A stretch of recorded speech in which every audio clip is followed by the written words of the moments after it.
We all want to eat healthier, but how can we do it? The Mediterranean diet is the gold standard for nourishing our bodies, our mental well-being and our emotional well-being.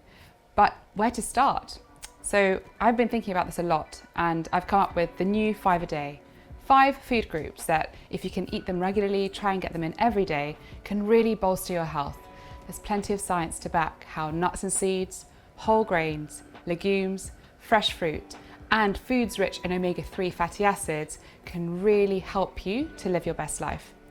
I've enrolled the help of brilliant recipe creator Catherine Bruton to take that science and make it into easy, delicious, simple to prepare recipes that can be batch cooked, ready in under 20 minutes, or both. Today we're making crushed chickpea with crispy fried egg.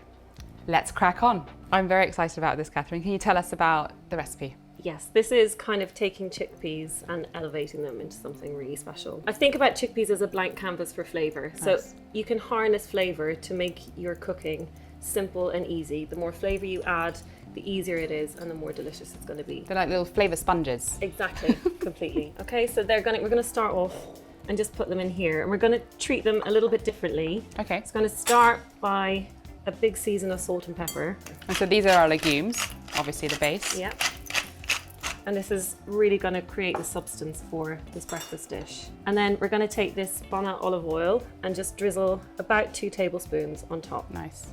And then what we're going to do is use our hands. Okay. There's something nice about getting connected with your food. Quite nice to get the kids to do this. Yes. Yeah. You just crunch them together. And what it actually does, the chickpeas take on the flavour of the seasoning, but of the olive oil. Oh, so nice. the flavour of the olive oil runs through this dish from all the different layers, because we'll fry the eggs in olive oil as well. So they kind of, you're mashing them, you're crushing them. And they're kind of coarse, so there's still nice texture to them. Yes, got a bit of texture, but they've taken on all the flavour of the olive oil. Beautiful. So that's your chickpeas. Right, so next we've got some really delicious tomatoes. Cherry tomatoes work best because they just have that little bit more flavour, particularly when they're in season, obviously. So you just chop them in half, easy, and in they go. And you'll see the quantity of tomatoes to chickpeas is almost equal. Okay. So it's full of delicious flavour and texture. And it's nice because they're really nutrient dense. So here we've got lovely vitamins and minerals, and the tomatoes are actually quite hydrating as well. And the chickpeas are packed with fibre, plant protein. They have their own special mix of polyphenols as well. So we're just getting so much nutrient density in this dish. Okay. Next, tomatoes need basil. So we're gonna Always. And you know how I feel about good. herbs. I like lots. Okay. So the full bag. There's never too many. So we're just gonna pick off the leaves. You can leave the little stalks behind. You can use those if you want to make a little pesto with them. They will be really delicious. You don't have to waste them. Just for this recipe, they don't quite work. And then with basil, a really sharp knife and just very finely shred. So in that goes.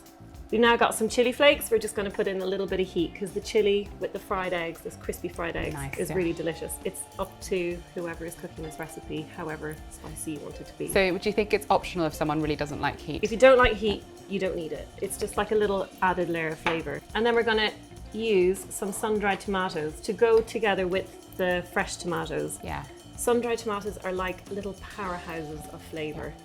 You can have this in your store cupboard, and there's very little you can add it to that they won't enhance. They're just delicious. And actually, if tomatoes aren't in season, then it will help to bring more of that tomatoey flavour. Absolutely. Even if you're having to buy tomatoes out of season. So you just have 4 of those. And very simple. It's just finely sliced. I love sun-dried tomatoes. Delicious. And the oil that they come in, you can use that in dressings, because if you think how much flavour is in that. So do you always use the zest and the juice of the lemon? Not always. Okay. Sometimes it doesn't work. So you've got sun-dried tomatoes, which are a really intense flavour. Yeah.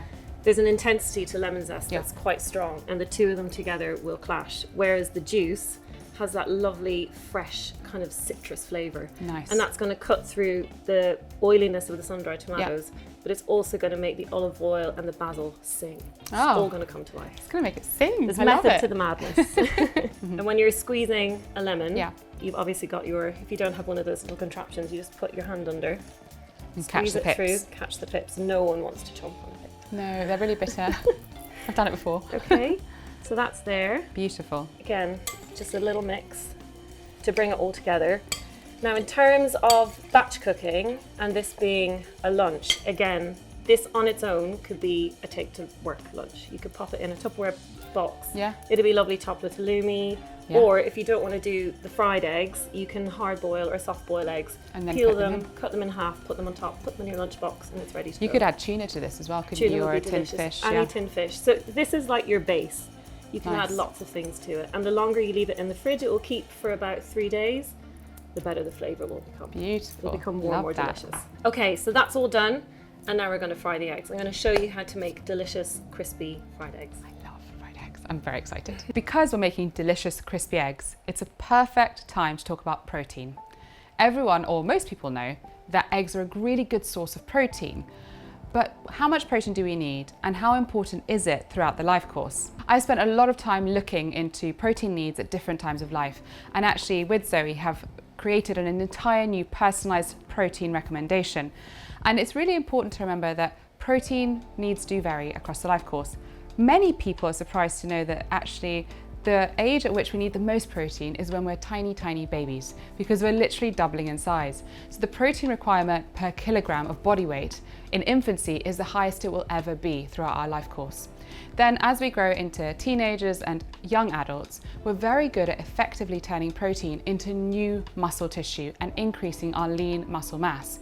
So this is a really good age to eat a variety of foods, have a good protein intake, but more importantly to be really active, to really focus on growing that lean muscle tissue and making your bones stronger. Then as we approach midlife or our 30s, actually our ability to build muscle starts to go down.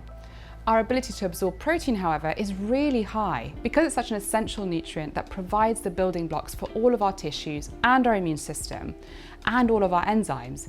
Our body really knows how to get the most out of your food. So don't worry too much about whether you're getting enough. The average UK and US adult gets more than enough protein from eating a normal varied diet without supplementing. But you might be wondering, what is that recommended amount? So for most of our lives, 1 gram per kilogram of body weight is sufficient. There are varying needs as we approach pregnancy and breastfeeding, which have slightly higher needs because we're building a whole new baby and then keeping it alive with our breast milk. And then as we get older, after the age of 65, our needs do go up because we just become less efficient at absorbing it and using it in our tissues. But the good news is, most of us get about 1.3 grams per kilogram of protein from our food alone. So if you're eating enough whole foods and getting a variety of foods in, then you'll be getting enough protein. The really important message about the newest science on protein is that source matters. So when we think about where we should be getting most of our protein from, think about it in the protein pyramid. At the bottom of the pyramid is all the wonderful plant proteins, the chickpeas that we have in this recipes, the beans, the legumes, the nuts and the seeds and the whole grains. That's where the best quality protein comes from for longevity. Next level up is the fermented dairies, so the yogurts and the kefirs, the hard cheeses that we've used in these recipes as well. Above the fermented dairy, we have oily fish. Why I love oily fish is because not only does it provide omega-3 fatty acids, it also provides a great source of protein. Then we have eggs and poultry, like these delicious crispy fried eggs. Above the eggs and the poultry, at the top of the pyramid, so to be enjoyed regularly, but just not every day, not as frequently, is red meat. Opt for grass-fed where possible, organic, and essentially try and find meat that has been grown well and that has been looked after throughout its life. Off of the pyramid and not to be consumed regularly is processed meat. That is not a good way to get your protein, so try not to make that a regular part of your diet. Now, let's go back to our crispy eggs that are going to be combined with the delicious chickpea plant protein. Every time you can switch some of your protein from animal to plant or increase your plant protein, you'll be helping your long-term health. Crispy egg making. Crispy egg making. Right, so the most important thing here is a non-stick pan so your eggs don't stick, and really, really hot oil. So we're going to turn this on high. We're going to use some of our Bonnet olive oil, and the trick here as well is lots. Oh. So however big your pan is, just make sure you fill it. So would you say there's like a centimetre of oil across the entire surface? I'd say 1/2 centimetre. Okay. And then we're just going to let that get really, really hot before we crack in our eggs. In it goes. I'm quite sizzled enough.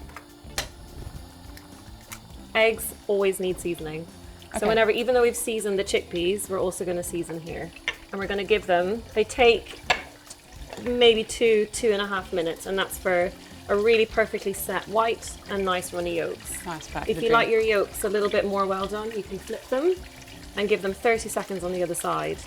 But the runny yolk is actually delicious when it breaks out onto the chickpeas, and it almost becomes part of the sauce of the dish. Nice. Right, so we're gonna get that onto our chickpeas. Great, I'll get the plates. Okay, so we've got our crispy fried eggs, and this is our delicious chickpea salad just presented on 2 plates. We're gonna have 2 eggs per dish. And you just simply lay them on top. Oh, beautiful. Like that. And then what I'm inclined to do is just break the yolks. The yolk becomes almost like a sauce on the chickpeas. It's delicious. And the crushed chickpeas are going to absorb that flavour as They're well. going to absorb it. And then we just need a little sprinkle of Daily 30 on top for that texture that I was telling you about. It's really important for just how things feel in your mouth. And the nuts and seeds, right? They're all in here. And the nuts and seeds. And even more fibre. And I mean, ever too much extra virgin olive oil? No, I think a little bit A more. little drizzle. I think it needs it. And this little pourer from Bonner is really sweet. I really like it. It's beautiful. And that's it. Absolutely. Stunning. I mean, the breakfast of champions, surely. Amazing. I'm Dr. Federica Amati, medical scientist, head nutritionist at Zoe, and best-selling author. I'm also one of the creators of Daily 30, Zoe's gut health supplement. I teach nutrition to healthcare professionals, as well as advising policymakers on how to improve public health. I also work with a clinical medical team to help people achieve their health goals. Subscribe for easy ways to improve your health, simple, delicious recipes, and evidence-based information. Follow me on Instagram and TikTok for regular updates and quick health wins. Thank you so much for watching. I hope you found this useful. I can't wait to see you next time.